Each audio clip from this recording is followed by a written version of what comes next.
Okay, well, I think we are live, if I'm understanding right. So we're doing this virtual meeting of the Regional Flood Management Committee. This is our October meeting. It is a couple minutes after, it's about 1:30, so we'll get started with, well, before we go with the welcome and introductions, I think everyone should be muted right now, and do take care if you have the ability or if you choose to unmute yourself so that we don't have any unnecessary background noise as we go through. But I think maybe we did this last time. Is it safer to use the login information for introductions, or do we want to try to have everyone say who they are? It's probably easier, Yancy, this is Justin Bauer, H-GAC. It is probably easier. We do have a record of everyone who's logged in, and I see everyone is identified. So I don't think we need to do introductions unless you care to. Okay, no, I think that makes sense. So with that, what our next item would be public comment. Is there anyone on the line that would like to make public comment on any of the items on the agenda? If so, you'd need to unmute yourself or raise your hand, or how are we handling that? Or make it known in the chat, and then we'll go ahead and unmute you. Yeah.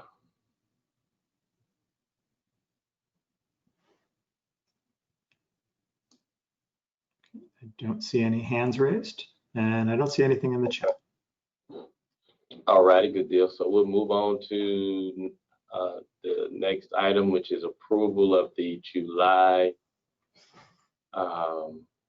meeting minutes. We will need a motion and second. Then we can see if there's any need for changes or additions.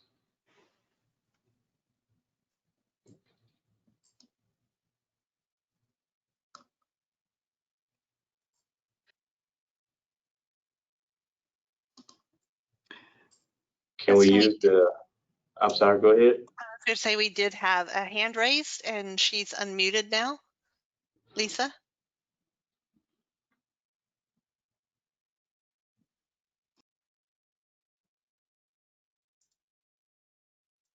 Lisa, we've unmuted you. You may have to check and see if you're unmuted on your end as well.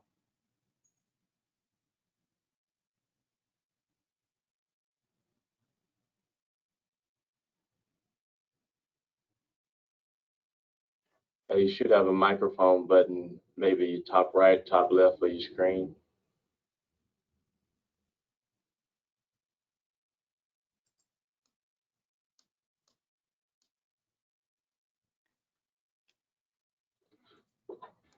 If anyone is unable to unmute, or please let us know in the chat and we'll get that taken care of for you. We do have a motion in the chat, Justin.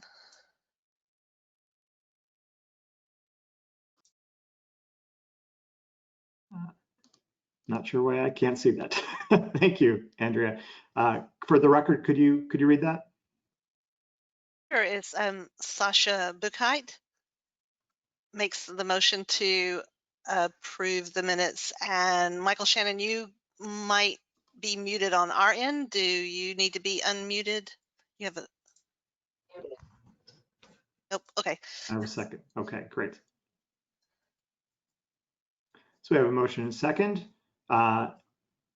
Yancy, I think for the sake of this format, maybe the best way is to ask if anyone has any changes or additions or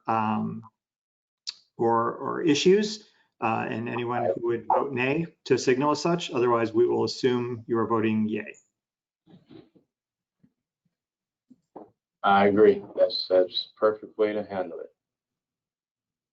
There's no additions or subtractions, and otherwise anyone showing a disapproval will count it as approved as presented. I see none. And I'm not seeing anything in the chat either, as far as what I can see myself. So. But okay, so we'll say we're good to go. Excellent. So we wanted to have the next item is going to be a funding source update. Yes, thank you. So just a real quick update. For those of you who have been here for the last couple of meetings, you know that we have been following the progress of some of the larger flood mitigation funding sources that have been coming online this year. The Texas Water Development Board Flood Infrastructure Fund has moved past its preliminary applications and is working with the selected applicants to put in the full application. So just want to give you the update on that. We know we have several, at least in our region so far, that have moved to that second stage, so that's good to hear. The CDBG mitigation competition closes for Harvey and the 2015-2016 coming up at the end of the month, or close to the end of the month. And so we're in the final stretch there. We have had updates for you at some point. They have an FAQ for questions that may have been asked or answered in the meantime, and we'll include that in our follow-up email from this, just in case there were anything that you wanted to refresh as you, like many of us, are finishing up your applications to get those into GLO. So thank you very much to GLO to making that possible and for your support through this process. And the other thing, just to make sure everyone is aware of, we mentioned last time that FEMA has the Building Resilient Infrastructure in Communities funding available through TDEM. If you're not aware of this funding source or you haven't, I would go to, we will again put the link in an email to follow this up. There are a series of informational webinars that are recorded that you can, if you weren't able to attend, you can go ahead and watch. We recommend that. It's an interesting funding source. We think it has a lot of potential. And we would be interested to talk to y'all about what projects you might be moving forward or what sort of partnership opportunities you have in mind. So with that, that's all I had, Yancy. Justin Brooke has her hand up, and I think. Excellent. I do. So I just wanted to echo on some things that Justin mentioned. As he stated correctly, the mitigation competition applications for 2015 or 2015, 16, and Hurricane Harvey are due next Wednesday, October 28th at 5 p.m. At this point, eligible entities seeking to submit an application should have started the public notice requirement. It is the 14-day notice to citizens to allow them to review and comment on a proposed project. I should note that hearings are not required, but posting it online on the eligible entities website and or a public facility is part of the requirement. As Justin did note, we are currently still accepting questions pertaining to the mitigation competitions. We are kindly requesting that mitigation specific questions go to cdr.mitigation@recovery.texas.gov.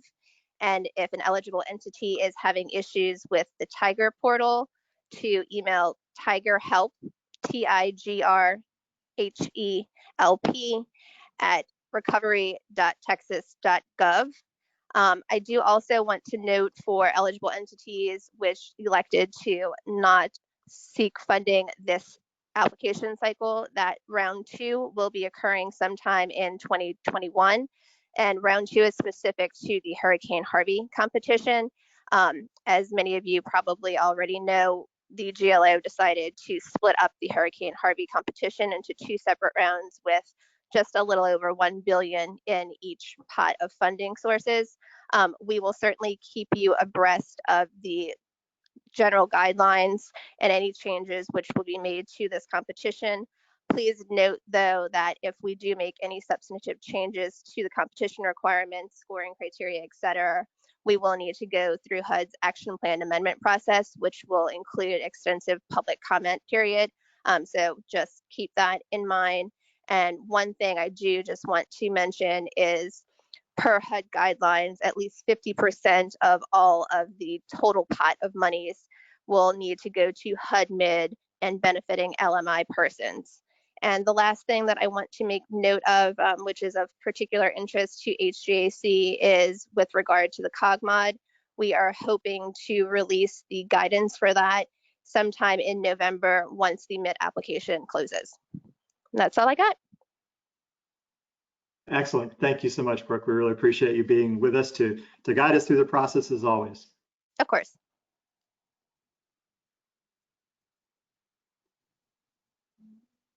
Hold on, sorry. Indeed, thanks a lot, Brooke and Justin, with those updates. So I guess now we'll move to item number next, which would be our presentation section. And first we have introduction. Yeah, hold on. What did that say? It says Regional Watershed Study by Ellen Kinsey, GLO. Thanks, Welcome, Yancy. And so I apologize to everyone. This is a last minute addition, so it does not appear on your agenda. Ellen, I wanted to introduce Ellen Kinsey with GLO. She's going to say a couple quick words about a regional watershed study in our area, and they're going to be back to give us a more detailed presentation, hopefully in January. So Ellen, I'll turn that over to you. I'm so happy I have a slide up. That's perfect. Can everyone hear me okay? Yes. Okay, great. Okay, so the GLO has finally launched its flood studies within combined river basins, which utilizes CDBG-DR funds that were allocated for Hurricane Harvey. These studies will evaluate mitigation and abatement strategies to reduce disaster impacts and increase community resiliency. As we all know, flood events and development upstream of HUD's most impacted and distressed areas often contribute to flooding downstream.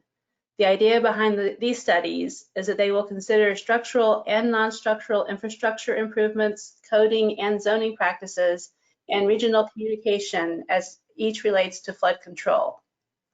We will be working closely with the Water Development Board to ensure that we complement and do not duplicate their efforts. For the purpose of the GLO study, the 49 Harvey impacted counties have been divided into 3 assessment areas, which you can see on this map in the yellow, pink, and green regions. So the eastern region, the yellow region, is the Trinity, Sabine, and Neches River basins. The central region, which is the region that I am the project manager for, and the region where nearly all of you are located, is the Brazos, San Jacinto, and Houston Bayou area. And then the western region, which is Nueces, San Antonio, Guadalupe, Lavaca, and Colorado rivers, is there in green. So all of the H-GAC counties, with the exception of Chambers, is in the central region. And for Chambers, I'm happy to put you in touch with Tyler Payne in my office. He is the project manager for that region. So so last month we held a kickoff meeting with the 3 firms that were selected through a competitive bid. Since then, the firms have been preparing their outreach strategies, data collection plans, and flood modeling with the oversight of the Corps. The vendor selected for our region is Friesen Nichols, and the vendor for the eastern region is Dannenbaum. For today, I have asked Krista, our project manager with Friesen Nichols, to introduce herself. We also would like to plan to present the study in more detail in January, as Justin mentioned. And we will also continue to provide updates throughout the 4-year study period. So Krista, do you want to say a few words? Sure. Thank you for the introduction, and thank you for the opportunity to be here this afternoon and introduce my team. I'm Krista Bethune-Melner with Friesen Nichols. I have more than 20 years experience supporting flood risk reduction initiatives at the local, state, and national level. I led FEMA's consultant team effort following Hurricane Harvey, performing data analytics in support of rapid substantial damage estimations and the development of flood risk products to guide rebuilding efforts. Our team, referred to as the central team, is comprised of Friesen Nichols, H2O Partners, Dewberry, Taylor Engineering, the Water Institute of the Gulf, Iowa Flood Center, Dr. Jacob Torres, Dr. Nick Bang, Holloway Environmental and Communications, KSBR, Land Tech Incorporated, and Civil Corps Incorporated. And I'd like to introduce 3 key members of my team. They will be leading the engagement and outreach efforts, so I'm sure that many of you will get to know them well. So joining me this afternoon is Jerry Daniels with Dewberry. Jerry has been involved professionally in flood risk outreach, and mapping for 20 years, and she has a good knack for translating technical information into good decision-making for citizens. Laura Atlas with H2O Partners is a planner with 10 years of project management experience in the area of public outreach. She received a master's degree in urban planning from the University of Texas with a focus on hazard mitigation and disaster recovery. And Pam Hawkins is also with H2O Partners and has more than 15 years of disaster recovery management experience at the local, state, and federal levels.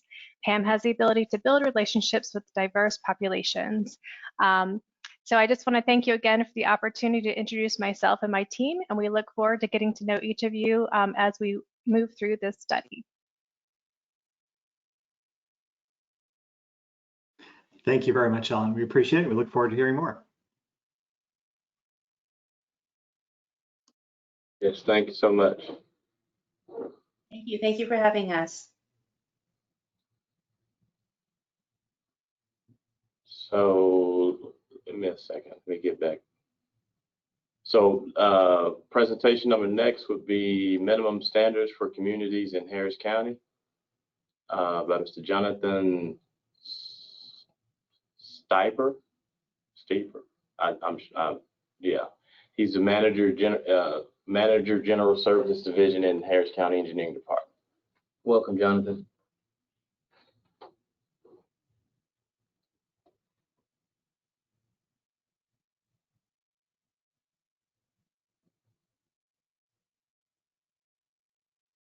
Jonathan, if you're talking, you may need to see if you're muted on your end. We can't hear you.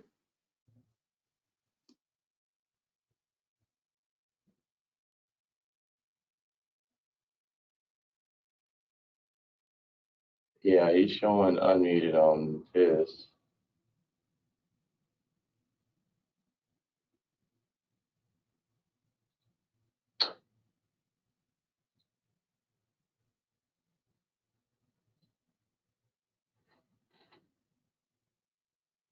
Jonathan, I apologize. For some reason, we're having trouble with your audio. Would you please, if you can't unmute on your end, would you mind trying to call in on the phone line and see if we can pick up your audio there?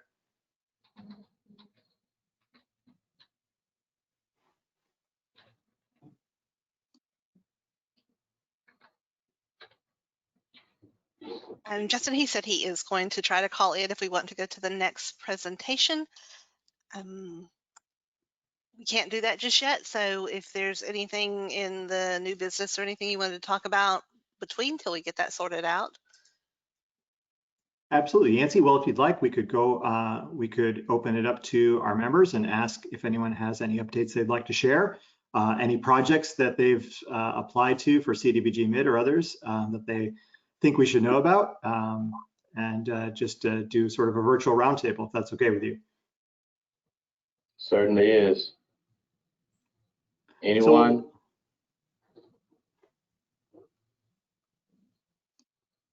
Do they need to raise their hand or so y'all can unmute them? Yeah, if you all want to raise your hand, when we see one, we will go ahead and unmute you, and love to hear what you guys are doing.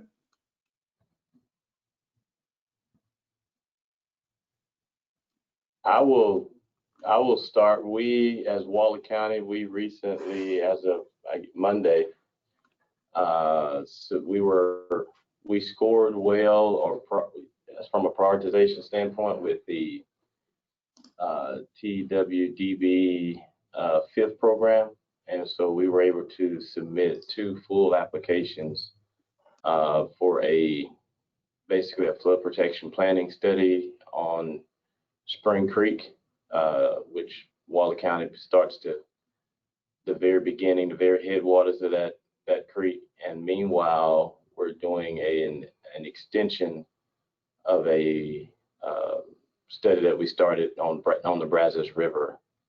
That's going to extend upstream. So we were able to, thankfully, we were able to get those applications submitted. I think within about 10 minutes of the deadline. So we were right on time, I believe.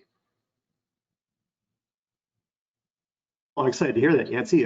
Obviously, there's a lot of stuff going on Spring Creek. We'd be very interested to talk with you more about that and how that might interact, as well as other programs with some of the other HGAC efforts in terms of mobility and especially water quality. We've been trying to expand as much as we can into some of these adjacent efforts and see where we can benefit each other. And obviously Spring Creek, we have a watershed protection plan that is ongoing right now, and there's obviously a very defined link between water quality and water quantity. So I'm very excited to hear that y'all are moving forward with that. Yes, sir. Yes, sir. Next one we have a hand up is Hildaro Arias, if you want to unmute.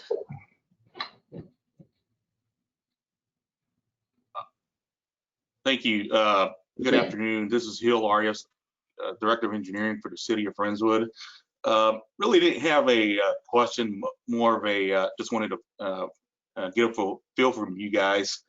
One of the things that has been happening the past couple of weeks ever since Tropical Storm Beta is we've been getting a lot of feedback from members of our community who have been saying, hey, we didn't get very much rain this time around. We got 10 inches of rain and I almost flooded, or it was just as bad as it was in Harvey. And my response to them has been that, that this storm was a unique tropical storm in that we had a prolonged period of a storm surge plus a high tide, and then the rainfall on top of that. But when you started out with a creek that was already 6 feet above what it should have been on a normal day, then we're going to have some potential flooding issues. I was just wondering if some of you guys have been dealing with some of the same feedback from the community, and if so, what has been your message to them?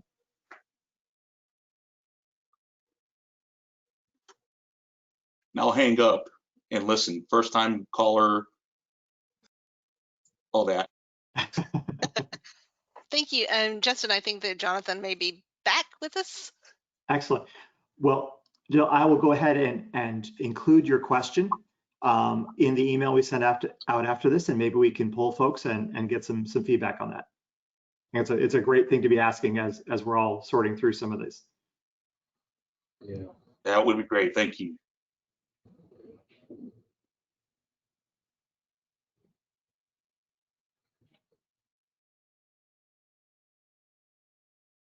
Okay. Jonathan, are you live?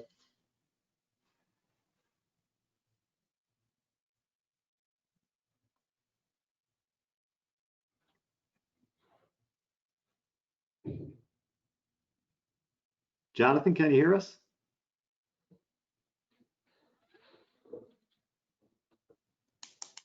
Huh. Looks like no, so we'll continue to try to work that out. Okay, thank you, Andrea. I apologize, folks, for the wouldn't be a 2020 webinar without a glitch or two. Let me just see if our other panelist has arrived yet. I do not believe he has. So while we give him a minute or so to work that through, does anyone want to field an answer for Jill's question, or have something else you'd like to bring up for the good of the group? Justin, can you restate Joe's question or comment? Oh, Actually, go ahead. Andrew, would you mind unmuting Jill, and I want to make sure it's a good reflection. Sure, he's self-muted. He can unmute himself. Okay. Okay, could you repeat the question, please? We're just, since we have a little more time, I was wondering if you could just summarize your question again for folks and see if we have any feedback while we're waiting for our presenter. Okay, yeah, to summarize the question, I'm just wanting to see the type of message that has been going out to your respective communities as a reaction to the circumstances around Tropical Storm Beta. I think there was a perception there that, hey, people upstream are flooding us. Why aren't you going after them? Or we're what we're doing is not working. So I'm just wanting to see what kind of feedback you guys are getting and what the reaction to that has been.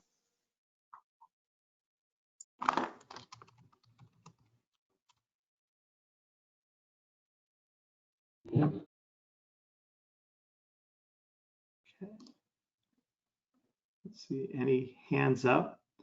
But Andrea, it looks like we have a note in the questions that says Mr. Allen may be ready to give his presentation. Yes, he may be logged in as someone else, so I'm going to make Okay. both of those people be a panelist to let them. Yeah, and so let me take care of that. Okay, great. Well, Jill, like I said, I appreciate that question. I've got a better summary of it now. We will push that out with email. While we're waiting on Andrea, there was one project I wanted to bring up for the good of the group. Just be very interested in letting you all know at least is we've been working with Wharton County. Wharton County and Matagorda, Colorado, have been working diligently to look at flood mitigation on the lower Colorado River, and have been working with Texas Water Development Board on a grant there. And as you know, in Hurricane Harvey, there was an unexpected connection between lower Colorado and adjacent basins for San Bernardino River and Caney Creek. And so we've been working with them to think through a project for CDBG mitigation that would look at those systems as a system and do some of the same modeling they've been doing on the lower Colorado River, and develop some inundation map libraries, and also expand the flood gauge network in that area. And we're hoping that what we put together can be a good model. We'll see how it's received, but regardless, what I would say is, it's while we have limitations on what we can do, we are not engineers. We can't do legal work for you. We do stand ready to help answer questions and assist you all as we all work through some of these funding sources. And I think that's probably Wharton County is probably a good example of some of the work we've done recently in terms of trying to help our member governments move some of these shared, especially regional or multi-jurisdictional projects forward.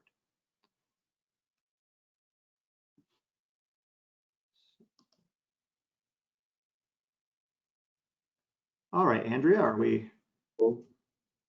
Maybe. So are we moving to? I'm sorry. Go ahead. I said maybe. I'm not sure if I got the right person in as the panelist.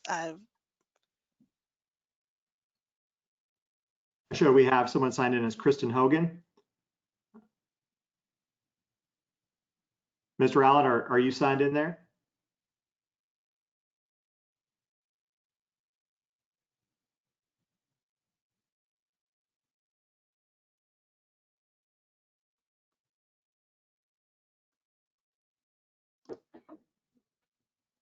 It looks like they may be on the All right, can you hear me? Can you Yes, hear sir. me now? We certainly right. can. All right. This is Joe B. Allen, and I'm ready to do my presentation if that works for the chairman. And if not, I'm happy to wait. Mr. Allen, we are excited to have you with us. You're obviously someone who needs very little introduction in the world of flood and water in Houston, but Mr. Allen is a retired partner from Allen Boone Humphreys Robinson LLP. Is going to be talking to us a little bit on Buffalo Bayou and Tributaries Texas Resiliency Study interim report that is currently out for comment. So, Mr. Allen, like I said, we're excited to have you with us, and I'll turn it over to you. Thank you very much. I appreciate the opportunity to be here today. I'm sorry that Steve Robinson, who prepared this presentation, is unable to attend, but he had a funeral he needed to attend today. So let me say, Steve is one of the true experts on this subject and prepared this presentation.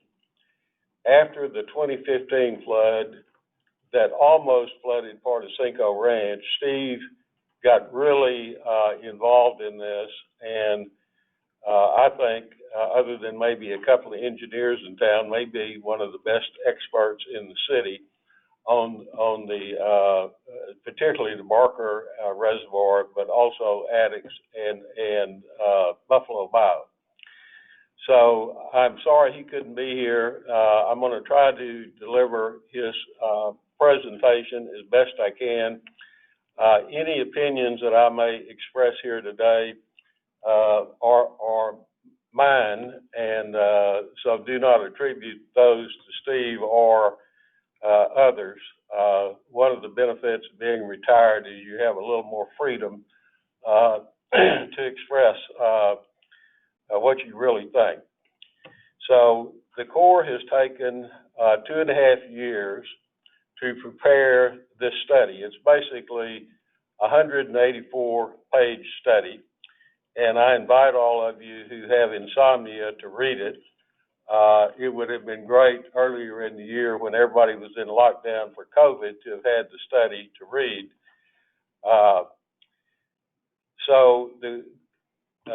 Why am I here today? I'm here to try to give you an overview of this study. Some would probably say a critique of this study. And in case some of you don't stick around to the end, I want you to understand what I am really asking H-GAC and individually for you to do is to join with us to request that the Corps extend the comment period. So they gave us 30 days to respond to this study. And so we've got like 2 weeks left in the comment period max. And then the comment period is closed.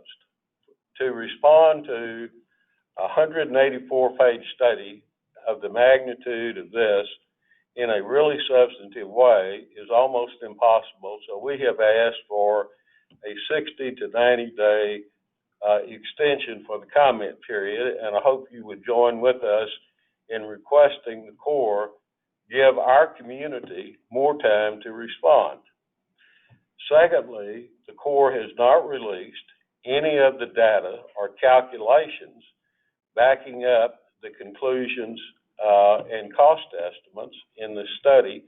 So we are requesting that the Corps provide that data because it is virtually impossible to give good comments on this study without having any idea how they arrived at some of these numbers.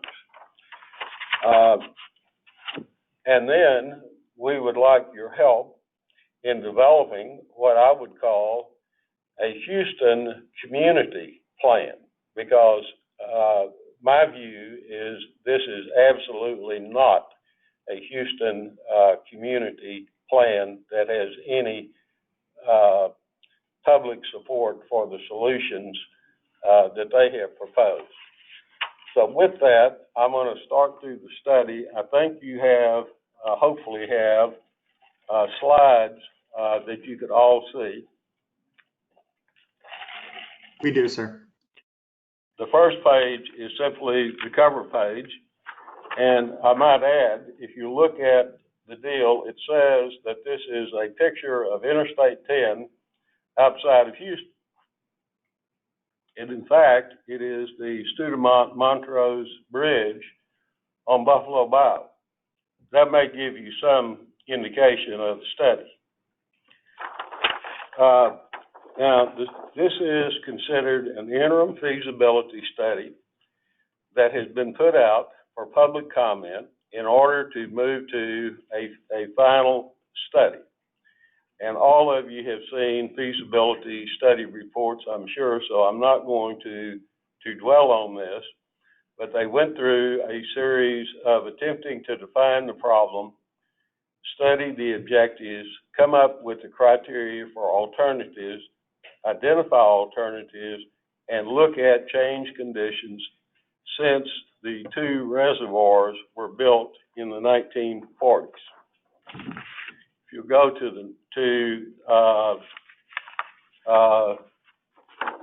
the next slide, please. All right, that's the one I just discussed.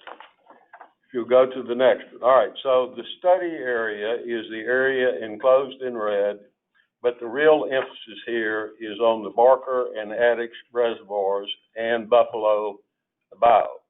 For those of you who don't know, the reservoirs were full in Harvey. The Corps released 15,000 CFS down Buffalo Bayou, which is capable of handling 4,000 CFS, with the result that the whole Memorial area, including the energy corridor, flooded, all of downtown flooded, and so that's the reason for the study. All right, next slide. I'm going to go through this quickly. This is a list of the alternatives that the Corps considered, and I'm going to come back in a minute and review each of these alternatives that they considered. So, next slide.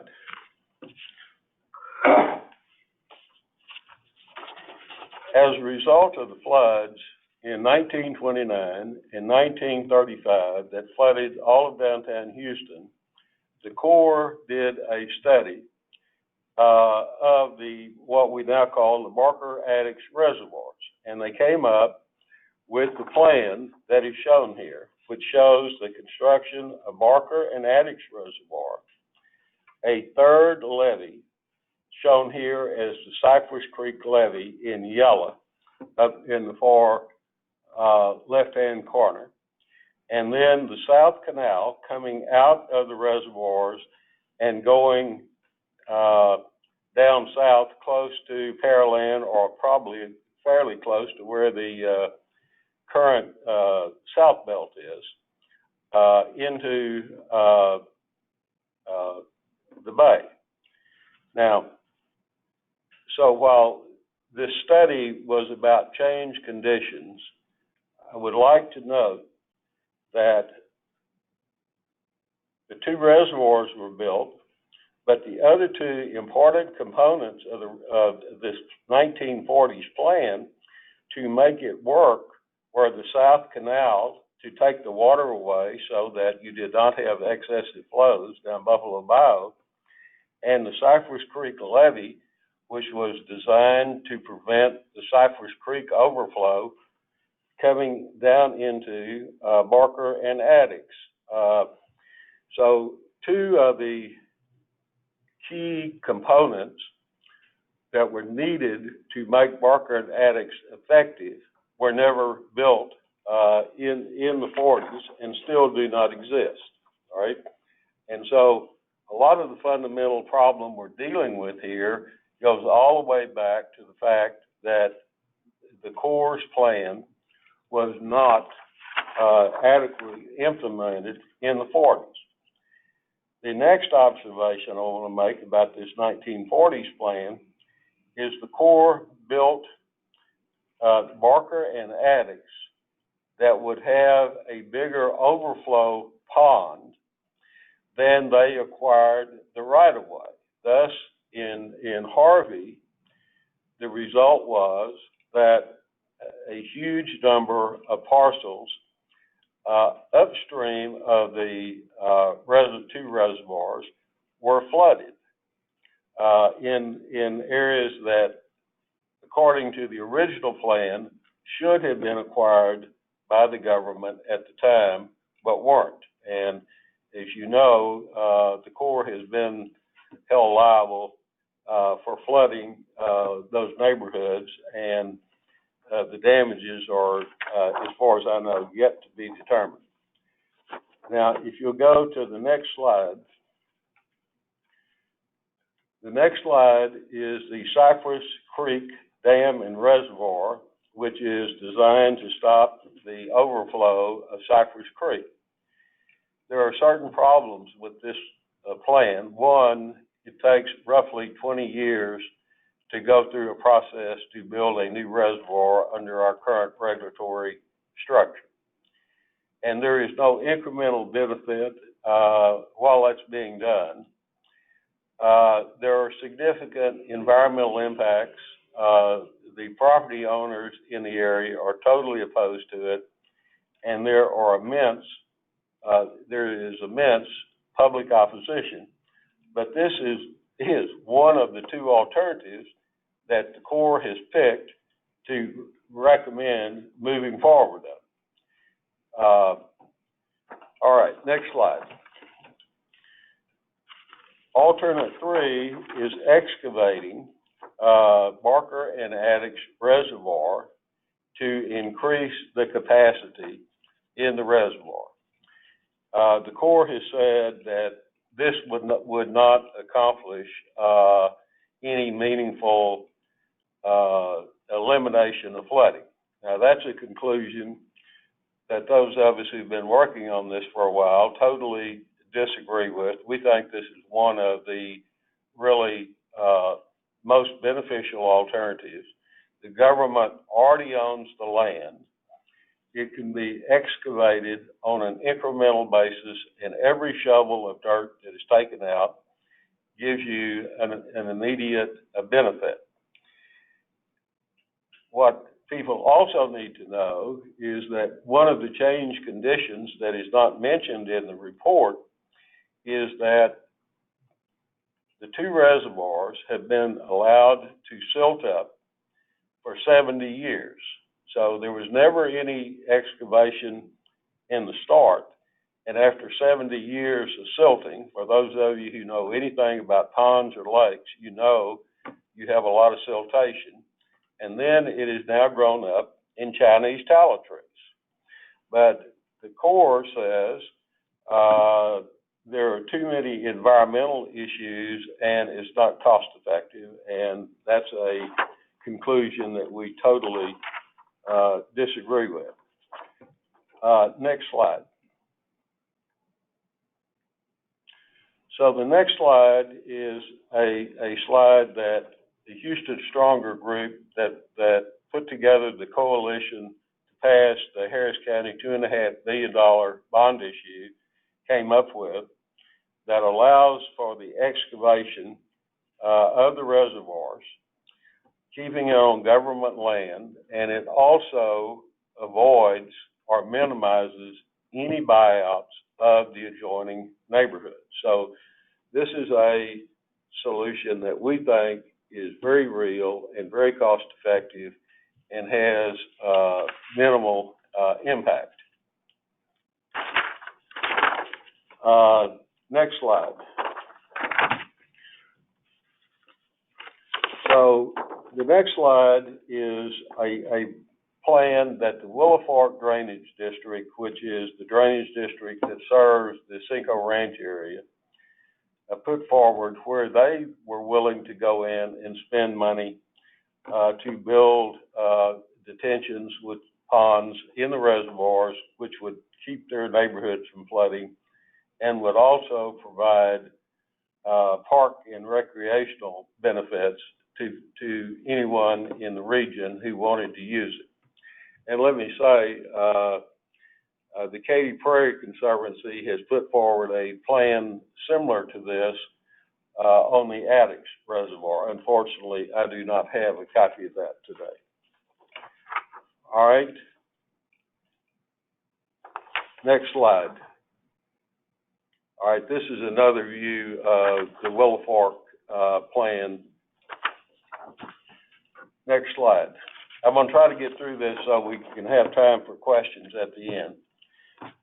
Alternative 4 is a tunnel that would convey, by the Corps' analysis, 20,000 CFS of water from the reservoirs to the ship channel, roughly 34 miles.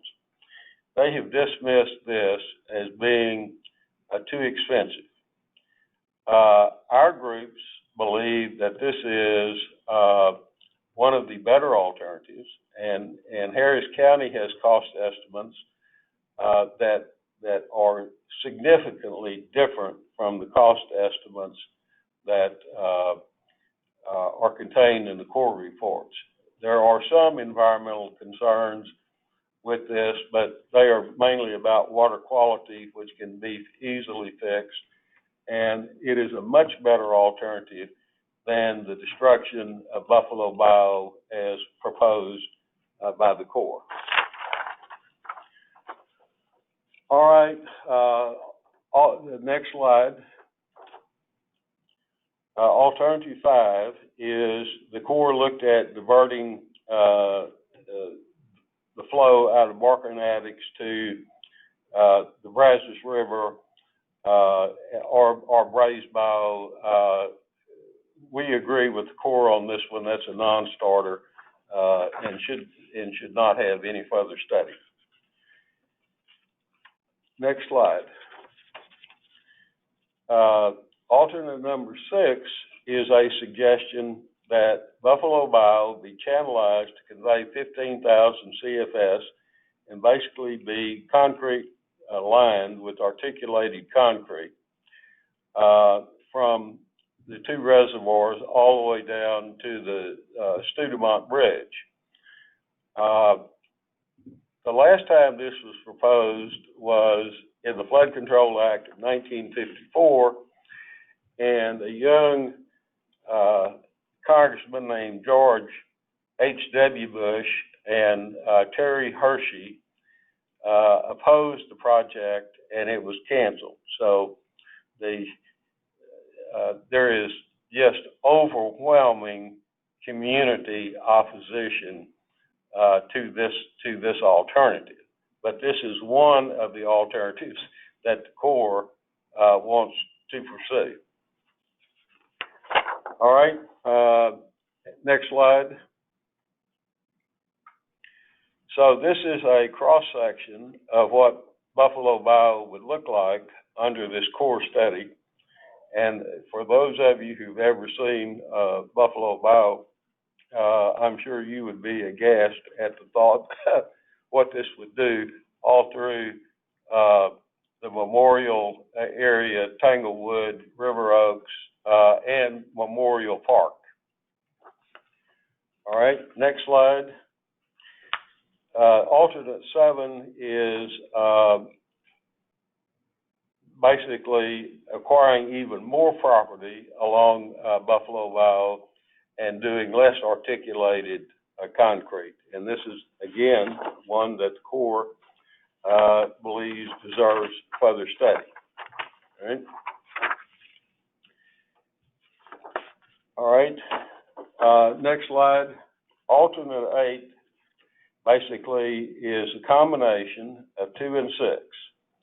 That is the Cypress Creek 3rd Reservoir and channelizing Buffalo Bayou.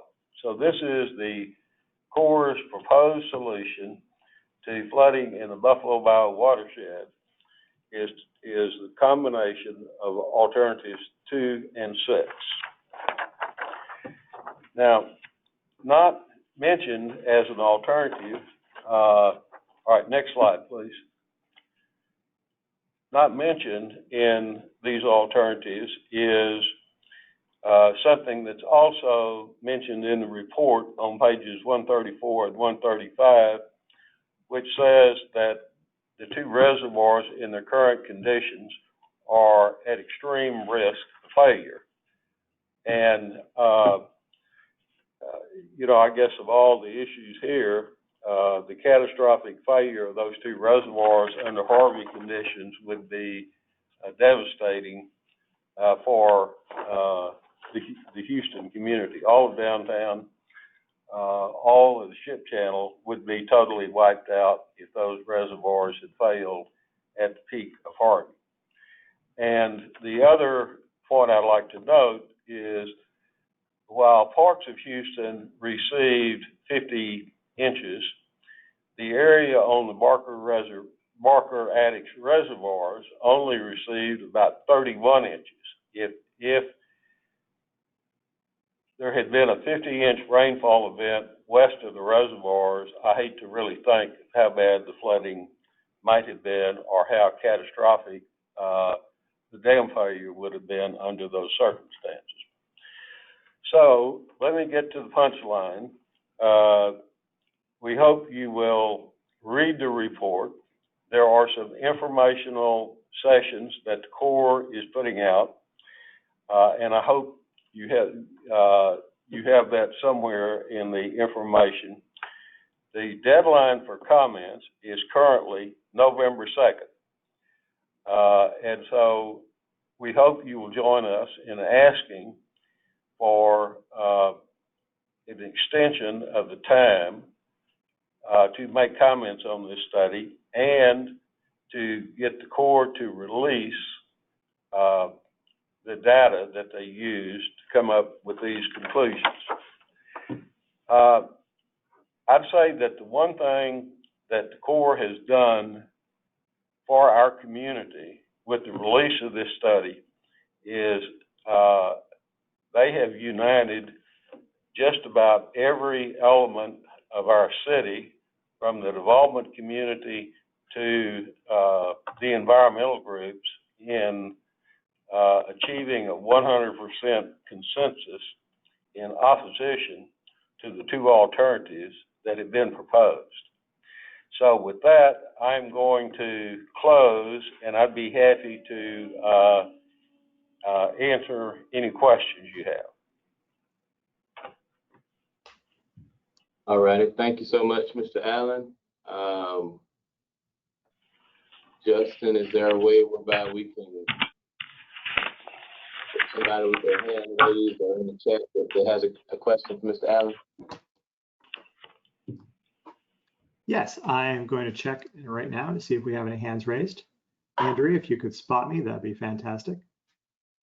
I haven't seen any raised hands or any chats yet, but sometimes it takes a second or two for them to come through. Excellent. Okay. I have a question, Mr. Allen. From what you gather, and I understand that you're pinch hitting for Steve, but you mentioned that relative to the tunnel analysis or alternative, that the cost that's shown by the Corps is significantly more than the cost shown by the Harris County study. Do we know if those studies essentially looked at the same, let's say, route and depth and things of that sort, the same kind of specification? I can't, I'm not sure that I know the answer to that, but I was actually visiting with an engineer today who was, who's very knowledgeable on the tunneling deal, and he tells me that the Corps' numbers are dramatically higher than what what the Harris County study shows, and what some other private engineering firms in Houston have estimated for the tunnel. Okay, thanks, sir. Let me say, I think when I say we, there is an extremely large group of people involved in this, are trying to come up with what we consider the Houston community response to the Corps study. All right, we know what we don't want. We don't want to channelize Buffalo Bayou. We know we want to stop the kind of flooding that we experienced in Harvey.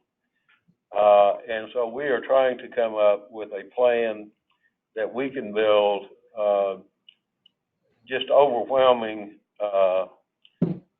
public consensus or community consensus of how to deal with this problem, and hopefully that is moving along quite well at this point. I understand. I agree with that. I would say that I guess the Corps had to produce something and had to, so to speak, look at something.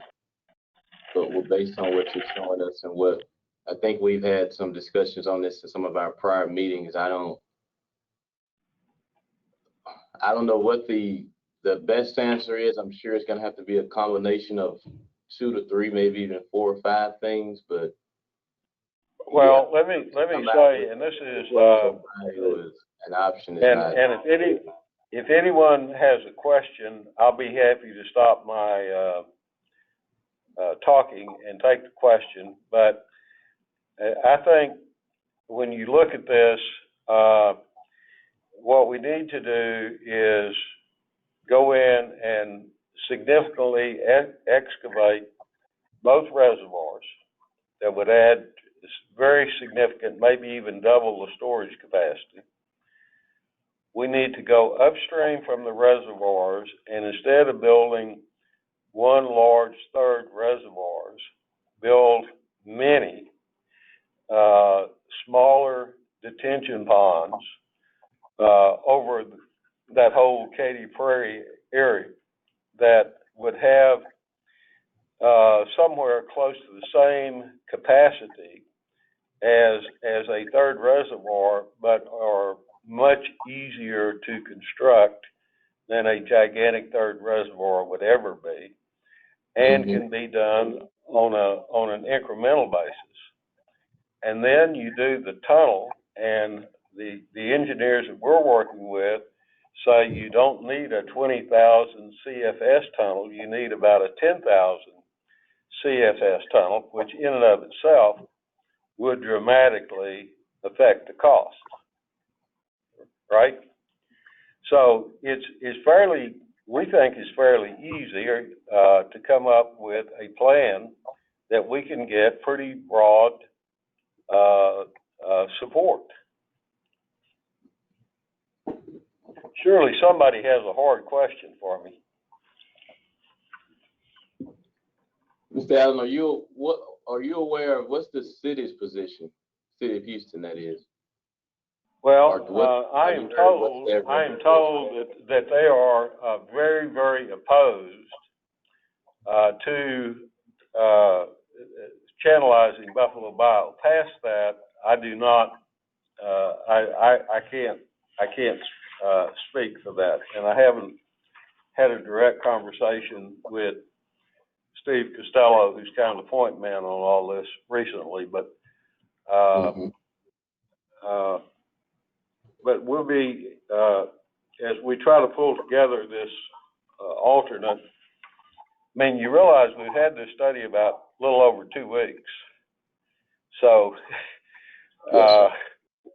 it's kind of an all hands on deck trying to deal with it, and trying to deal with it with the lack of any backup calculations. Mr. Allen, we have a question from Michael Shannon. Michael, I've unmuted you if you want to ask your question. Yes, thank you so much. Thanks for being here, Mr. Allen. In Galveston County and Brazoria County on Clear Creek, the Corps of Engineers did a study in the late 60s. And just last year, the finally got funding. In your crystal ball, when do you think any solution here would ever be funded? Well, let me say, the alternatives that the Corps has put forward are never going to happen, because, as you know, there's always a requirement for these type projects that there's a local sponsor who kicks in from anywhere from 20% to 50% of the project cost. Exactly. And there is nobody, not the city, not the county, are going to step up with the kind of public opposition there is to fund these projects. So the problem with the study is going to get finalized. The Corps is going to say, we did the study, and because of the public opposition and the lack of local funding, it means no solution is going to happen. All right. Now that's just I think that's where this is headed. Which is so really the extension of the comment period is in the best interest of the Corps, so they can find a local sponsor. that would support. Well, we believe that if the Corps would extend the comment period, it would give the local community an opportunity to come in, propose alternative solutions that would have public support so that those projects could in fact move forward, right? Now, as you know, any kind of core funding is always slow, but without a local sponsor, it doesn't happen. Mr. Allen, we have one more question, and then I think we're going to ask folks to hold on to any other questions until after we try Mr. Stiber again. So, all right. Mr. Blunt, you had your hand up? Yeah, I just wanted to say that, yeah, we would hope the Corps would extend the deadline as well, because we have, as does the Flood Control District and probably everybody, so many questions. We'd like them to also release the models this was developed on. But we're very concerned about all these approaches. Well, John, I assume that the county is sending in comments requesting that extension, right? Yeah, we're working on that. And requesting release of all the data and the models. Right, and I think we may do it strictly through the Flood Control District. We're talking about strategies right now, but yeah, we think the models should be released. So everybody can look. From what we're seeing, things just aren't adding up. Right. Well, you know, having flood control in the county on board with our position would be very helpful. Thank you all so much for such an engaging conversation. This is obviously a project that is involving a lot of jurisdictions, a lot of different interests, and obviously a lot of different opinions, but it does sound like there's certainly a consensus in this room. In the interest of time, Mr. Allen, I wanted to thank you so much for coming and talking today. We appreciate the benefit of your many years of experience in Houston in this sphere. It's certainly good to hear from one of our elder statesmen of water, so to speak. In the meantime, I'm going to go. Andrea, would you mind? We're going to see if we can get Mr. Stiber back on the line here and see if we can go to the next presentation. And then if there are additional questions, we can go ahead and hit those afterwards, or I can follow up in the email afterwards as well. Okay, thank you. Mr. Stiber? Hey, this is John Stiber. Can you guys hear me now? Yay! We can. Yes, we can. All right. Hey, I'm so sorry about that. I guess we don't use GoToWebinar very often. So first time that's happened to me since we started working at home during such an important meeting. So I apologize again. You can go to the next slide, please. And next one. Okay, so just to give you a very basic overview of this program, Harris County is asking for all cities within unincorporated Harris County and all of the counties that border Harris County to kind of get on board and update regulations or ordinances that are related to flood mitigation, and basing some of these updates on the Atlas 14 rainfall rates that we have from 2019. Next slide, please. So the next three slides show the changes in rainfall rates between 1988, 2002, and 2019. And I'm going to use Region 2 in the bottom left to kind of demonstrate this example. So we're looking at, in 1988, we used 12.6 inches for 100-year 24-hour rainfall. And you can go to the next slide, please.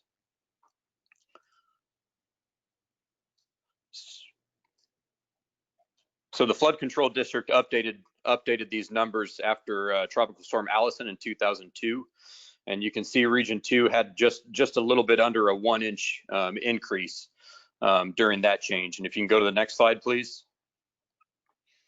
So with Atlas 14 in the bottom left there, Region 2, we're up to 16.9 inches in a 100-year 24-hour period. So significant change, and across the three regions in Harris County, depending on where a specific city is located, the difference is about 3 to 5 inches in rainfall rates. Next slide, please. So I think it won't be news to anybody on this call that Harris County Flood Control District is working on the MapNext project and conducting models to determine how our flood insurance rate maps need to change based on these Atlas 14 rainfall rates. So we should see relatively soon, I believe within the next 6 months, for the first few regions on their study, what these new maps are expected to look like. But we don't expect them still to be effective for a couple of years. So in the meantime, what we're trying to make Harris County a little more resilient and work with, in addition to update our own regulations, work with each city and county and have a discussion on how to also update each city and county's regulations or ordinances to account for this additional rainfall rate that we need to make sure that developers and engineers are designing for. And you can see at the bottom of this slide, we expect that the future effective 100-year floodplain is going to match pretty closely the current effective 500-year floodplain. And when we updated our regulations in the summer of 2019, based on our discussions with the engineering and development community, we included an introduction letter in our regulations that said that once these maps change, we're going to conduct another analysis and determine what level, 100-year, 500-year level, or somewhere in between, we need to actually be designing to. Next slide, please. Okay, so why does Harris County care? And the answer here is resiliency across our entire region. Obviously, with the flood control bond projects, there are all kinds of projects going on that are going to help to mitigate flooding and reduce flood risk to structures all across Harris County, not just in the unincorporated area. There will be positive effects of that in cities as well. But the intent of this project is to make sure that we're all resilient and all protecting each other from flooding. Next slide, please. Okay, quick background to this. So the Commissioner's Court had the county engineer, the Harris County engineer, and the director of flood control send out a letter to every city and county in April or May of this year, detailing this program. And then our staff at the Harris County Engineering Department has been reaching out to every city and county and attempting to start some discussions to kick this project off. And so the way this looks is we contact you and start a conversation. If you'll note the last bullet on this slide, we do have an engineering consultant on board that will conduct an analysis for any city that wants to participate at no cost to that city. And the way that looks is, after our discussion, if a city wants to move forward or a county wants to move forward, we authorize our consultant to do an analysis of your regulations. It takes about 3 to 4 weeks for them to turn around a couple comments. And they give you a recommendation on what specific language to add into your ordinances. We understand that this needs to sometimes be passed through a commissioner's court or through city council or certain planning councils. So we reach out to you again after our consultant conducts that analysis, and we talk through a couple things. And we do understand that these minimum standards have different impacts in different areas. One example I'll give you, I spoke recently to a city planning commission that if they were to adopt one of these minimum standards, it would result in about a 1 foot increase to all the finished floor elevations of their homes based on where they're located in the floodplain. So we understand there's going to be a different situation for every city or county, and we're available to have that discussion when the time comes, if you all elect to participate. Next slide, please.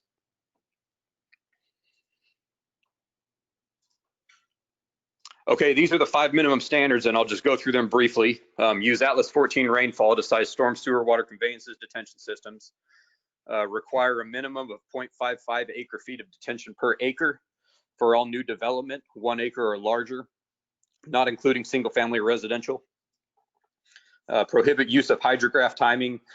Require no net fill in the 500-year floodplain except in coastal areas, and require minimum finished floor elevations of new structures be established or waterproofed at or above the 500-year floodplain elevation. So I will note that these minimum standards are not, they don't cover all of the changes that Harris County made, and I want to make that clear, because when we established our new floodplain regulations, we did try to go above and beyond, and we know that's a huge ask to be putting on cities and counties that are bordering or within Harris County. So just want to make that note. Next slide, please.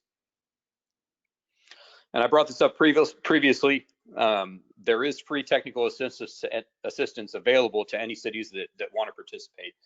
And anybody on here that isn't already participating, I think many of you are.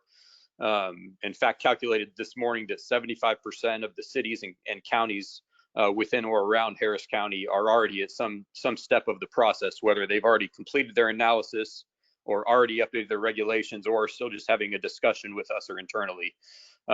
We've had quite a bit of response so far. So very easy to kick this project off by contacting us, and I'll make sure that we have our contact information up at the end of the presentation. Next slide, please.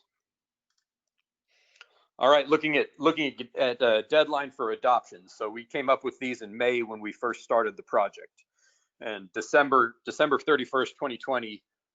As we all know, the way that we do our work is almost tomorrow. So we understand that these things take some time, and those of you that haven't started the process yet that want to, we will kick our consultant into high gear and try to turn these recommendations around for you quickly.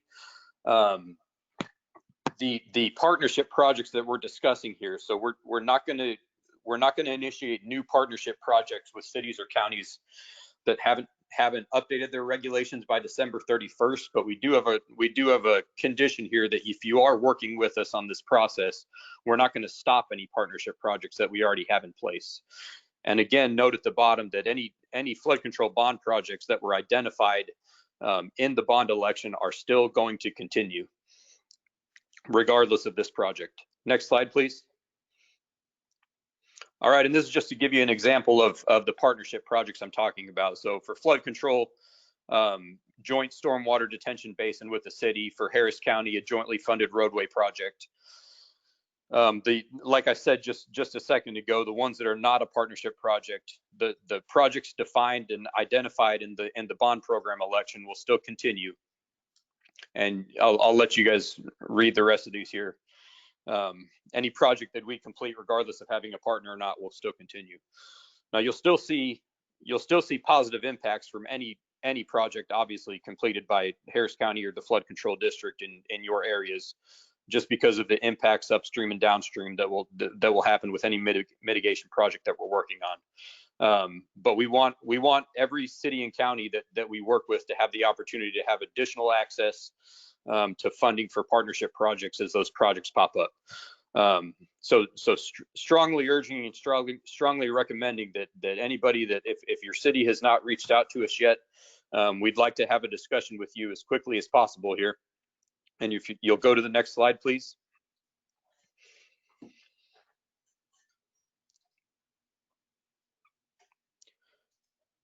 One more slide, I'm sorry. Okay, contact information. So on the bottom left there, you can reach out to us by contacting Elisa Max. You can contact me. You can contact Sean Sturhan and Permits. We're all working on this project. We will get back to you probably within an hour because we're excited to get you guys going on this effort.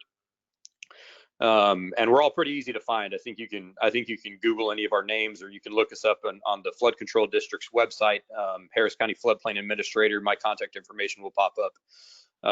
Or if I'll take some notes afterwards. If anybody needs to be contacted by me, I'll make sure to reach out to you as quickly as possible. And now I'm open for questions if anybody has questions about this project. All right, thanks a lot, Jonathan. Glad we finally got you on. I would say I appreciate your efforts. I think we talked about, this group actually talked about let's call it an effort like this many months ago, where we kind of did a survey of what each entity might be doing relative to, I think there was a floodplain survey and then maybe a follow-up for just general drainage and detention requirements type survey as well. But I think this is a good next step, and we're glad that let's call it the big boys are able to take the lead on something like this. And just from my standpoint, representing Waller County, if you could just confirm, not necessarily right this moment, but just confirm that you guys are in the process of looking at what we have to see what how it relates to what could change. I know the county is interested. We actually are in the process of looking at some changes to our floodplain regulations. We were doing this, had the same idea relative to detention and drainage, but that would be a longer haul for us for sure. So with that, I would say if Justin, Andre, if y'all see any other questions, comments, we can field them at this time. We do have several questions, Yancey. Start with Joby Allen has a question. As an old retired mud attorney, I am curious about the detention requirement. So if I went out today and had a new 400-acre tract of land with no grandfather rights, how many acres of that 400 would I be required to put into detention in rough numbers? So that's a good question. I mean, it depends on the size and depth of your detention pond. What we've typically seen is every time we increase our detention rate or change the regulations a little bit for time, time of outfall, like required time for the detention pond to drain, it usually does result in a little more space required for your detention pond. So on a development project, that obviously means less homes that you can construct. But again, better flood resiliency for that area in that case. No, I understand the concept. I'm just trying to get an idea. Is it roughly 20%, 25%, 30% that's going to end up in detention?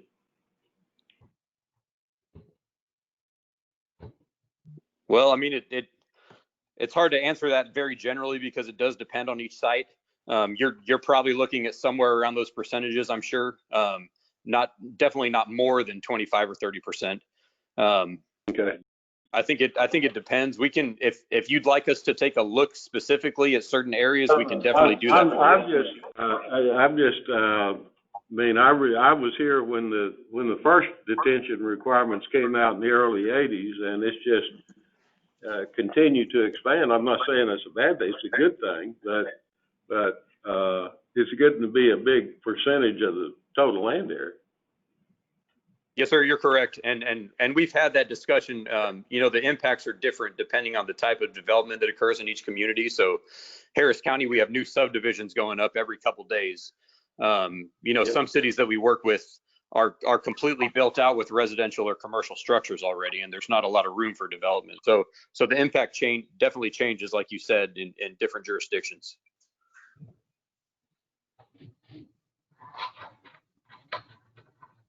Thank you all very much. We also have some additional questions. I see Mark Vogler has a question. Go ahead, Mark. I'm up here is this land that was up here high is going to wash 10 feet deep, and that erosion is going to just continue to erode back into their property, and eventually they're going to have to yell uncle and fix it, or go to Grady and Grady tell us to get out there and do something we don't want to. About to put something on the plans and say, Grady, look, this is what's going on. I think Mark may be away from his so we're going to go to the next question.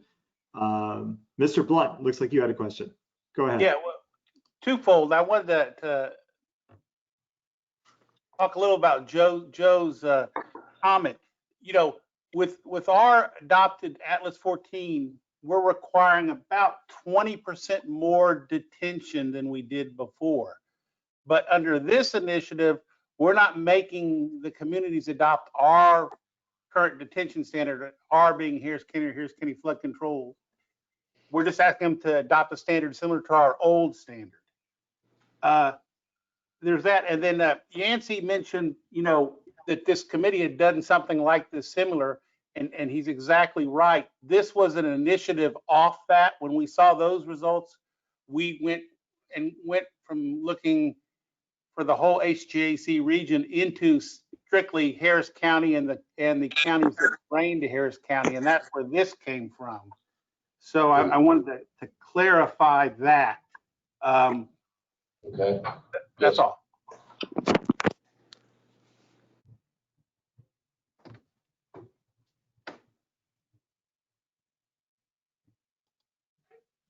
Okay, looks like we have another question from Michael Shannon. Yes, thank you. I wanted to follow up again with the answer that, to Mr. Allen's question. I heard something about the timing of a hydrograph, but then I heard earlier in the presentation that some of the standards would be to eliminate hydrograph timing in the engineering of detention ponds. So what is the I mean, I just didn't understand the answer all that much. If we're going to eliminate hydrograph timing, then how are we going to size our detention ponds? Is it going to be based on a per acre and density type development? Hey, so I'll try to answer that, and John Blunt, you can please correct me if we need to add to this answer. The minimum standard was prohibit the use of hydrograph timing as a substitution for detention. Okay, I understand now. Okay. Okay.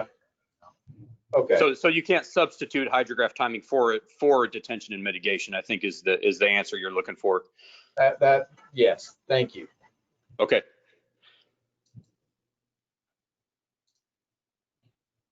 Okay, are there any other questions for our speakers? I don't see any hands raised. Justin, I don't either, and I don't see any questions in the chat. Okay, last call before we move on. Well, thank you all so much. We really appreciate your time in presenting to us, and I really appreciate the detailed conversation among our members. Yancey, I'll turn it back over to you. All righty, thank you, sir.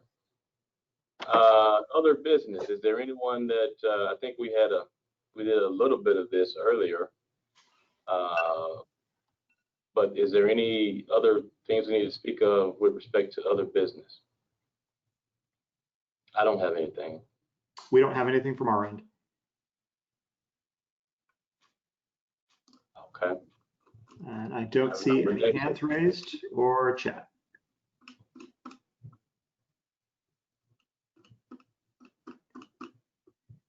One thing I did want to mention, I appreciate you all sticking with us in this virtual format.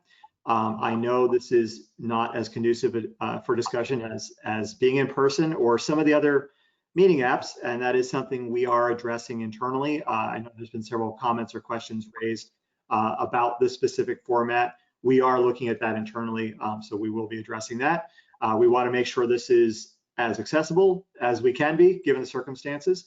If anyone has any additional feedback or thoughts or ideas on this or any of the things we talked about today, or anything we can do to support you, we are always available and would be happy to talk to you about that.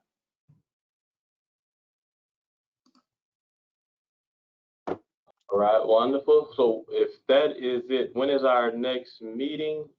I guess we'll slide into a new year, hopefully, and get out of 2020. All things willing, God, Lord willing, and the creek don't rise. We will be meeting again in January, and we will have more information out to you all very soon. Wonderful. All righty. Well, thanks, everyone. I think we stand adjourned, and you all take care. Thanks, Justin and Andrea, for your help today. Thank you, Yancey. Thank you all. All right, take care.